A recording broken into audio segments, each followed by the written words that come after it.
Assalamualaikum Ustaz. Waalaikumsalam warahmatullahi wabarakatuh. Masya Allah. Masya Allah. La quwwata illa billah. Ustaz nak kena onkan video. Ya, sekejap. Okey, sekejap. Alright. Okey. Ke bawah sikit. Nampak handsome kan? Handsome. Takut dia masuk, Ustaz. Allahu Akbar. Nanti Reka Ana cuba rekod. Oh, Ana dah rekod dah. Okey. Okey.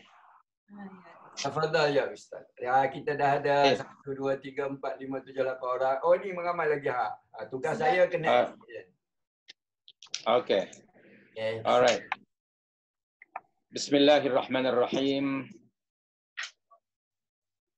Innal hamdalillah nahmaduhu wa nasta'inuhu wa nastaghfiruh wa nastahdihi wa na'udzu billahi min shururi anfusina wa sayyiati a'malina.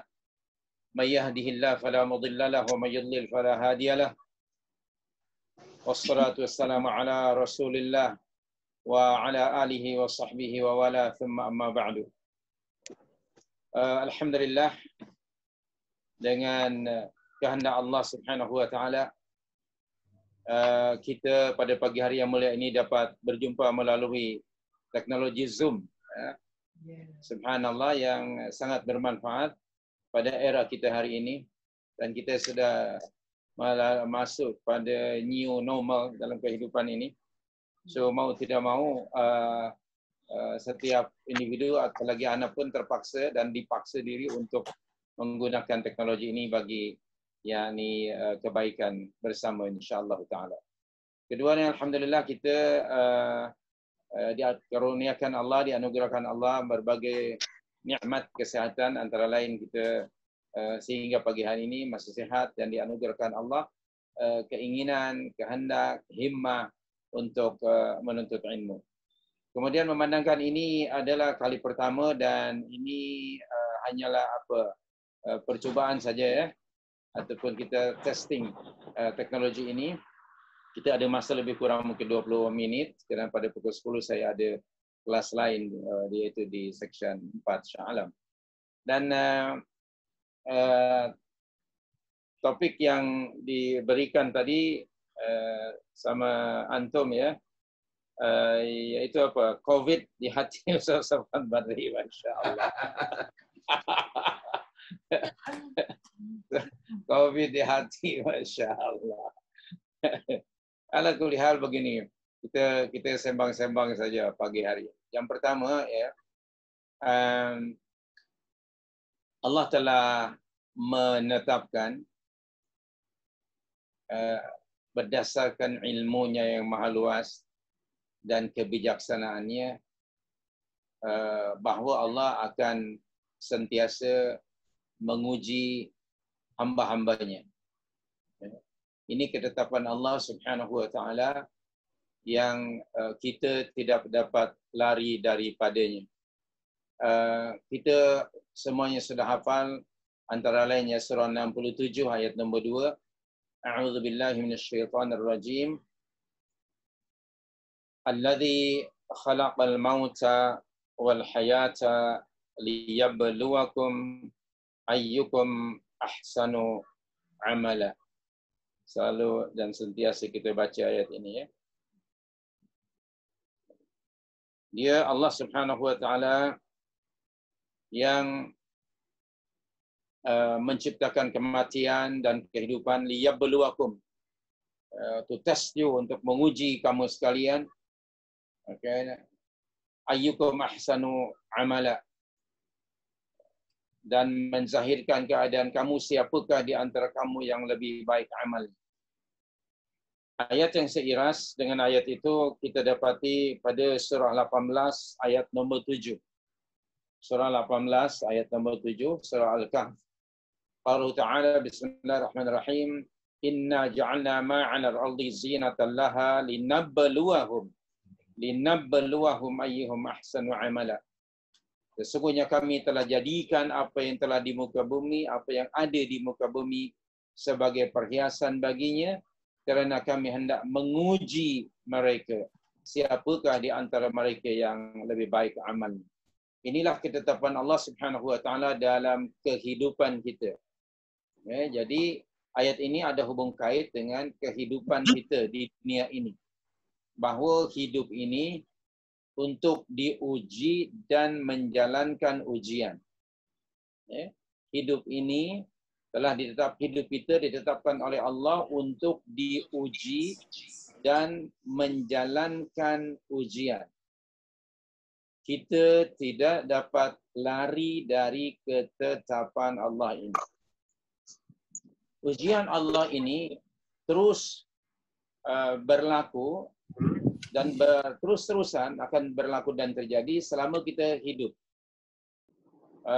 Ujian-ujian ini ada dalam dua bentuk, dua keadaan, merujuk pada surah 21 ayat 35. Surah 21 ayat 35. Bismillahirrahmanirrahim.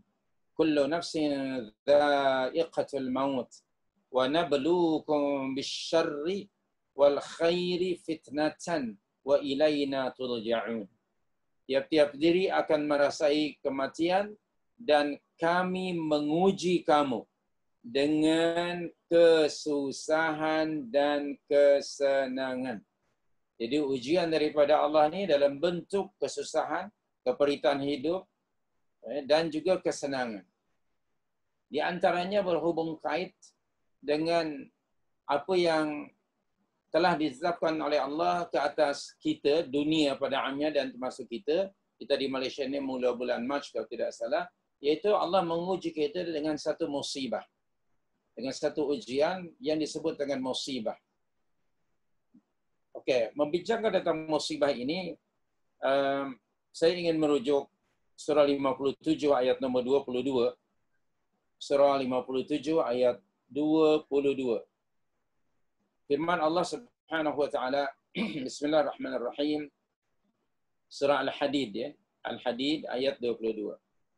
Ma asaba min musibatin fil ardi wala fi anfusikum illa fi kitabim min qabli an nabra'aha. Inna dzalika 'ala Allah yasir.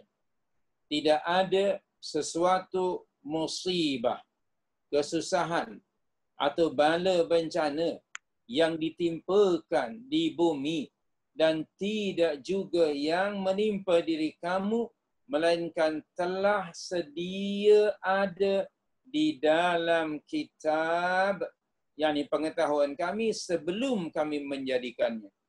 Sesungguhnya mengadakan yang demikian itu adalah mudah bagi Allah Subhanahu wa taala. Jadi ayat ini menjelaskan kepada kita bahawa tidak ada satu pun musibah yang berlaku, satu kejadian yang berlaku di atas muka bumi ini, melainkan ia telah tercatat dalam pengetahuan Allah, ada dalam pengetahuan Allah sebelum ianya berlaku. Ini satu informasi daripada Allah Subhanahu wa taala. Supaya salah satu poinnya ialah apabila ia berlaku, maka hendaknya kita punya sikap menerima rida dengan ketetapan Allah Subhanahu wa taala. Ini kerana tidak ada suatu kejadian pun yang berlaku di atas muka bumi ini dan ke atas hamba-hamba Allah melainkan atas kehendaknya, atas kehendak Allah Subhanahu wa taala. Apa-apa yang dikehendaki Allah pasti akan berlaku. Dan apa-apa yang kita sebagai makhluk kehendaki, niscaya ia tidak akan berlaku sekiranya Allah tidak menghendakinya. Okey. So oleh itu tiada satu pun musibah melainkan atas ketetapan Allah Subhanahu wa taala. Mari kita semak lagi surah yang ke-64. Ayat yang ke berapa? 11 ke? Kita tengok. Surah 64 ayat 11 ya. Firman Allah Subhanahu wa taala, Bismillahirrahmanirrahim. Surah At-Taghabun ayat 11 ya. ayat 11. Okey. Ma asaba min musibatin illa biiznillah. Tidak ada suatu musibah, kesusahan atau bala bencana yang menimpa seseorang melainkan dengan izin Allah, illa biiznillah. Wa may yu'min billah yahdi qalbah. Dan sesiapa yang beriman kepada Allah, Allah akan memimpin hatinya untuk menerima apa yang berlaku itu dengan tenang dan sabar. Wallahu bikulli syai'in alim. Dan ingatlah Allah itu Maha mengetahui akan tiap-tiap sesuatu.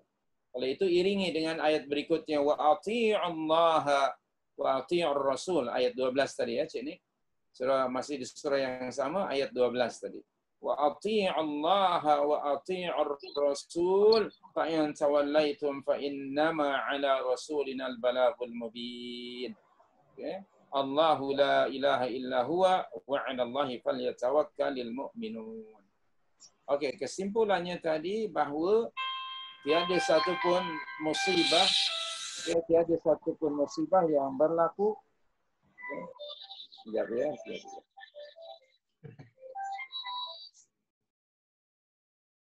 Okey, tiada satu pun musibah yang berlaku illa biiznillah. Okey. Jadi sekarang ini bagaimana sikap kita sebagai mukmin dalam menghadapi ketetapan Allah Subhanahu wa taala. So kita menghadapinya dengan cara kita menghadapinya yang pertama ialah kalau kita merujuk surah Al-Baqarah 156, 157, 155, 156, 157. Cara kita menghadapi ketetapan Allah Subhanahu wa taala ini berupa musibah, maka seorang mukmin yang beriman kepada takdir dan qada Allah Subhanahu wa taala, maka dia akan menyikapi musibah ini menurut firman Allah surah Al-Baqarah 156, 155, 156, iaitu dengan cara yang pertama kita sabar menghadapinya. Okey.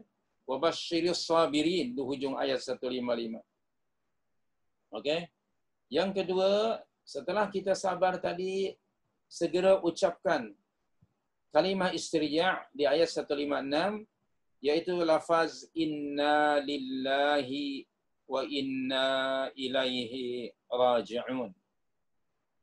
Yang ketiga, kita rida menerima ketetapan Allah Subhanahu wa taala dengan lapang dada, dengan penuh keridaan. Itu yang ketiga, rida menerima takdir Allah Subhanahu wa taala.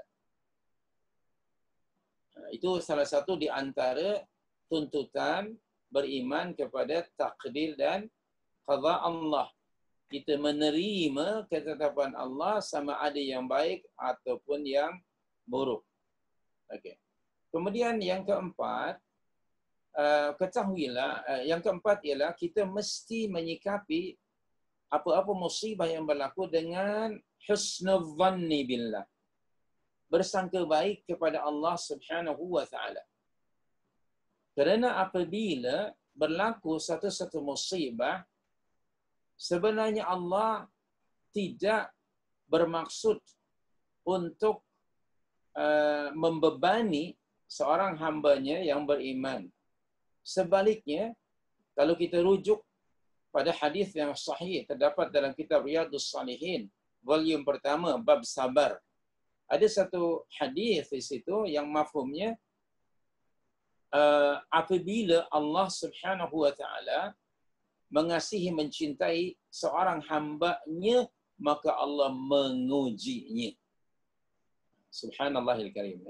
Jadi ujian yang berlaku ke atas seorang individu ataupun jamaah atau negara sebenarnya ialah merupakan tanda kasih Allah kepada si hamba itu.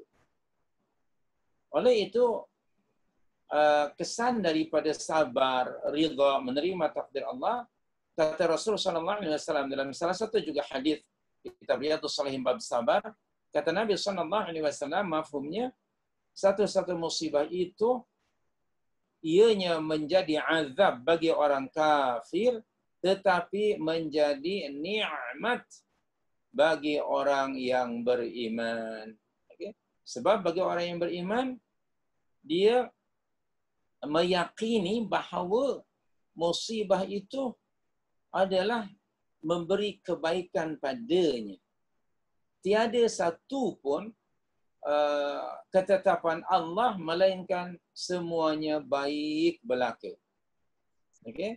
Kerana seorang mukmin menilai sesuatu, misalnya musibah, berdasarkan penilaian imannya, berdasarkan piawaian Al-Quranul Karim. Seorang mukmin itu menyukai sesuatu atau membencinya mengikuti apa yang disukai dan dibenci oleh Allah Subhanahu wa taala. Maka dia memberi positif. Perhatikan, kita pernah baca dalam surah Al-Baqarah ayat 216. Allah berfirman pada ayat tersebut, asa Bismillahirrahmanirrahim, asa an takrahu syai'a wa huwa khairul lakum wa asa an tuhibbu syai'a wa huwa syarrul lakum wallahu ya'lamu wa antum la ta'lamun. Tengok di sini ya. Boleh jadi kamu benci kepada sesuatu, padahal apa yang kamu benci itu ia baik bagi kamu. Kedua, dan boleh jadi kamu suka kepada sesuatu menurut kesukaan kita lah ya, pilihan kita. Padahal yang kita sukai itu menurut Allah ia buruk bagi kamu. Perhatikan hujung ayat. Dan ingatlah, Allah jualah yang mengetahui semuanya itu, sedang kamu tidak mengetahuinya.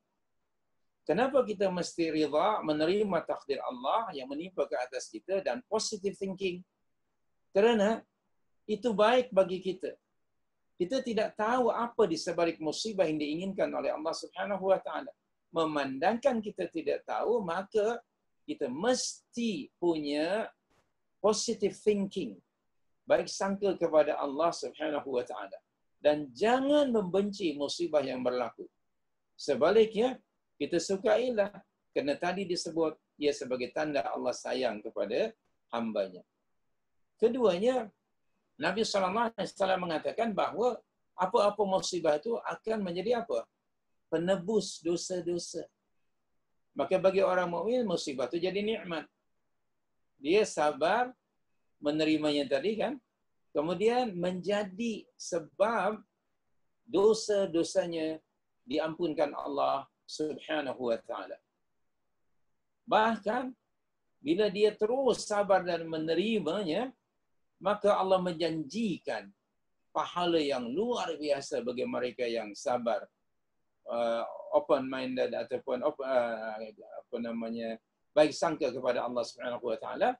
Maka Allah menjanjikan melalui surah 39 ayat nombor 10, Subhanallah, innama yuwaffas sabiruna ajrahum bighairi hisab. Itu pada surah 39 ya, ayat yang ke-10 di hujung ayat itu, di hujung ayat.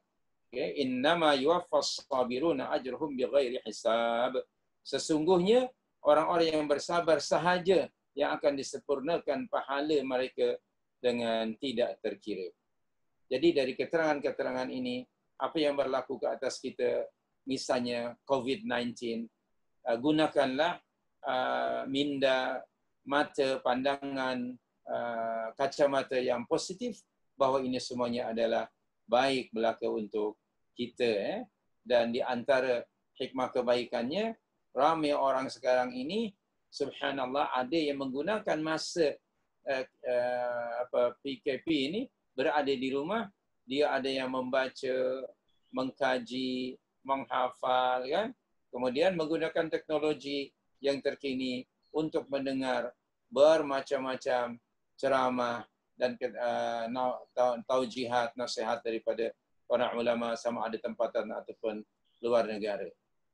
Jadi sekali lagi kesimpulannya bahawa yang pertama, kesimpulannya tiada sesuatu pun yang berlaku di atas muka bumi ini melainkan atas kehendak Allah Subhanahu wa taala. Kedua, apa juga kehendak Allah itu adalah sebenarnya baik bagi hamba-hambanya yang mukmin. Ketiga, hadapilah dengan senyuman apa-apa musibah ini kerana sesungguhnya Allah hendak mengangkat darjat orang-orang mukminin yang ternyata mereka semakin hampir dan dekat kepada Allah Subhanahu wa taala. Keempatnya, kita mengetahui betapa lemahnya kita manusia.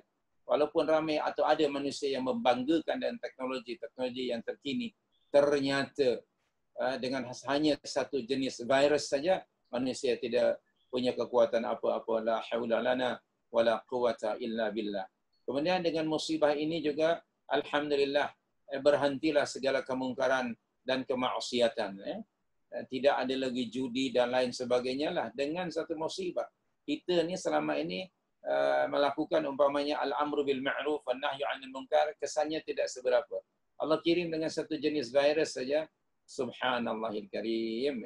Jadi ini semuanya adalah baik belaka. Kemudian setelah itu kita merenung, melakukan muhasabatun nafs, muhasabah ke atas diri kita, apa yang boleh kita ambil dari kejadian ini demi untuk meningkatkan kualiti dan kuantiti iman kita, ketakwaan kita, amalan soleh kita, terutamanya bagi orang macam saya yang berusia 60-an ini, seharusnya subhanallah lebih banyak merenung dan melakukan sesuatu sebagai persediaan menghadapi Allah Azza wa Jalla. Kerana sesungguhnya bila kita sudah 60 tahun, menunjukkan kita sudah berjalan menghadap Allah sudah 60 tahun. Maknanya getting closer and closer pada Allah Subhanahu wa taala. Pasti kita akan berhadapan dengan Rabbul Izzati wal Jalal dan keseorangan, dan pasti Allah akan menyoal, mempertanyakan, mempertanggungjawabkan segala amalan-amalan apa yang kita lakukan di dunia ini, dan masa itu kita bersendirian, tidak ada seorang pun yang dapat menolong kita. Maka mari kita bersedia sebelum datang masa itu, dan sebaik-baik persediaan dalam surah Al-Baqarah 197 ialah taqwa. Wa tazawwadu fa inna khairaz zadit taqwa. Kita memohon kepada Allah Subhanahu wa taala semoga Allah menjadikan kita orang-orang yang sentiasa sabar dan terus istiqamah dalam menjalankan ketaatan kepada Allah Subhanahu wa taala, dan kita mengharap semoga Allah Subhanahu wa taala sentiasa membimbing, menunjukkan kita ke jalan yang disukai dan diridainya, dan semoga Allah mentaufikkan kita selama kita hidup ini pada perkara-perkara yang disukai dan diridainya. Itu sajalah aku qali hadza wa astaghfirullah li wa lakum. Wassallallahu wasallam ala nabiyina Muhammad wa ala alihi washabihi ajma'in. Wa akhiru da'wana alhamdulillahi rabbil alamin. Ada apa-apa komen Cik Nik? Alhamdulillah, jazakallah Ustaz. Barakallah. Untuk maklumat jemaah sekalian, Ustaz ada kelas pada pukul 10. Jadi Ustaz boleh exit dah. Tapi saya minta jemaah-jemaah jangan keluar dulu ya, sebab kita nak bincang sikit berkenaan dengan teknik yang kita dah buat ni. Sebab hari Isnin kita akan buat kelas pada pukul 10 pagi ya Ustaz. Ya, insya-Allah taala kita mulakan. Okay. Sekali lagi jazakallah. Baik, baik. Rindu masing-masing Nanti hari Isnin kita ada maklum balas nanti, soal jawab nanti Okay, subhanaka Allahumma bihamdika asyhadu an la ilaha illa anta astaghfiruka wa atubu ilaik. Jazakallah Ustaz. Okey. Bagi nampak muka saya sikit. Okey, dia macam ni experience-nya ya. Sebab sebagai host, dengar semua ya. Boleh aja nak mute, boleh nak cakap. Unmute. Sebagai host, dia satu masalahnya adalah saya nak kena admit orang masuk ke dalam Zoom tu. Jadi seelok-eloknya kita kena buat macam kita kelas dekat rumah lah. Bermakna jemaah semua masuk awal. Jadi kita akan buka Zoom ni lebih kurang 10 minit sebelum kelas bermula. Jadi seeloknya semua orang dah masuk sebab apabila ustaz masuk aja nanti kita boleh mula terus. Dan saya pun kalau kita tengok tadi saya nak kena kontrol ayat Quran kan. Elok juga ada ayat tu kan.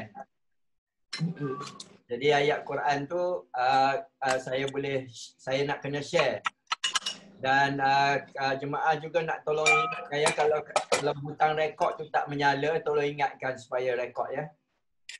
Kemudian seelok-eloknya kita tak ada gangguan semasa kuliah tu, yakni jangan lupa offkan video.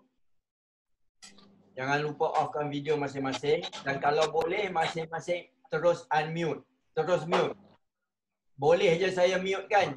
Tapi dia jadi macam satu kerja pula dah tengok orang yang tak unmute sebab apabila tak mute dia ada gangguan apa-apa pun. Tengok sekarang macam sekarang ada bunyi salah seorang je gambar dia akan keluar dan dia apatah lagi kalau ada bunyi belakang sana lagilah boleh dah ganggu dia ya. Ada siapa-siapa nak komen? Saya nampak Salma dia punya mic tak pernah on. Dia dengar tak? Dengar ya? Ni suruh Ustaz adjust muka dia mendongak kan? I rasa dia nak kena beli stand sebab dia letak dekat meja. Jadi dia mendongak lah. Dia kena beli stand sama paras dengan muka dia. Ya, macam you punya okey. Macam I sebab desktop. So dia nak kena ada stand handphone, dia pakai handphone ataupun kalau dia pakai laptop kita kena usahakanlah raise-kan dia punya laptop tu. Tapi yang pastinya dia pun nampak juga ayat Quran yang tu. Jadi bermakna kalau tu pun dia pun tak payah buka kitab dah. Jadi bila I share ayat Quran tu dia baca yang tu je lah kan. Bagus jugalah. So ada komen apa-apa lagi? Boleh dah unmute. The sound is clear. Boleh unmute masing-masing ya. Background dengan cahaya. Cuba semua unmute tengok macam mana jadi macam pasar. Background Ustaz tak boleh bercahaya, nanti muka dia tak nampak. Ya, okey. Tak apa, nanti kita pergi visit dia. Ni siapa ni? Kemar dia? Assalamualaikum. Assalamualaikum. Salam. Hello. Dekat Central tu. Nak ajak you Oi. pergi tu. Situ dekat French tu. Nak entice you to go back to US, Seattle. Elok-elok Amerika tengah teruk tu dia punya COVID. Tapi tak mau pi US. Cari tempat lain. Okay, Good job, Nick. Good job. So yang ada semua ni siapa? Alan Wasalan semua. Jadi kita boleh rekod dan recording tu insya-Allah kita akan share dekat grup dan juga kalau boleh kita akan uploadkan dekat YouTube teruslah. Lagi satu, Nick, ada function chat. Chat tu kalau katakan kita tak mau talking, kita can just write something there. Yes. Kata I need to prompt you as a host, I masuk kat chat. Yes. Jadi tak ganggu kuliah. Tak baca. And then kalau ada immediate soalan pun eloklah letak dekat chat tu, supaya Yes. I And then boleh you pick up. Then Yeah. itu kita reminded lah untuk soal. Kita jangan ganggu masa kuliah tu, nanti ustaz punya concentration terganggu. Tapi siapa-siapa yang ada soalan boleh letak dekat chat tu supaya reminded balik lah. Nanti boleh refer balik dekat situ.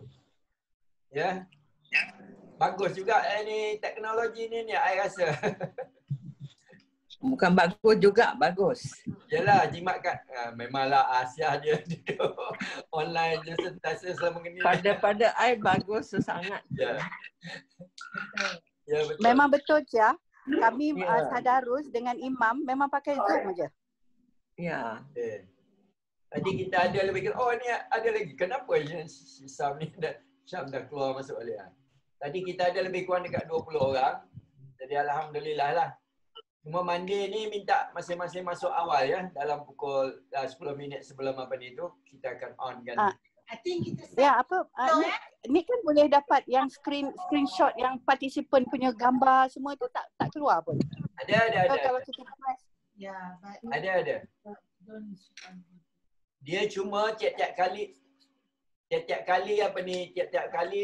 somebody nak masuk, I nak kena admit kan as a host, kena admit kan. Jadi kena, sebab kalau dah share screen tu dah tak nampak dah. Bila kita share screen ayat Quran tu, jadi tak nampak sama ada orang masuk ke tidak. Okey ya. So insya-Allah Monday ni pukul 10. Jadi 9.50 kita akan start Zoom punya session ya. Jadi So, boleh ni nak tanya, it is only for tadabbur ya? sekarang ni buat masa sekarang tadabbur dulu. Tengok macam mana. Oh, okay. Yang Wednesday classes tu belum lagi? Belum lagi. Kita tengok macam mana. So far kita ada berapa kat 50 orang dah. Yeah, so we see Okay. how we can afford it, we do lah banyak lagi. Okay. Buat tabung terus lah, senang. Ya. Syah, tunjuklah gambar muka. Kita tak jumpa awak dah 4 bulan dah. Tak boleh, kita tak berhijab. Oh ya. Nanti Pok ni nampak crown tu. Mana dia orang tak buka ke lah? Oh, tak Ya. lah. Tak, dia orang tak nak. Okeylah. So kita jumpa Monday insya-Allah ya. Ya, okay. Okay, Thank you. thank you, Assalamualaikum. Saya akan beli Zoom ni sebab Zoom, kalau Zoom yang free ni dia 40 minit je. So kita kena beli Zoom. Ya. Dia akan boleh Ya, betul. berapa lama yang nak. Ya. Okey, insya-Allah. Okay. Kita jumpa Monday. Assalamualaikum. Assalamualaikum. Waalaikumsalam.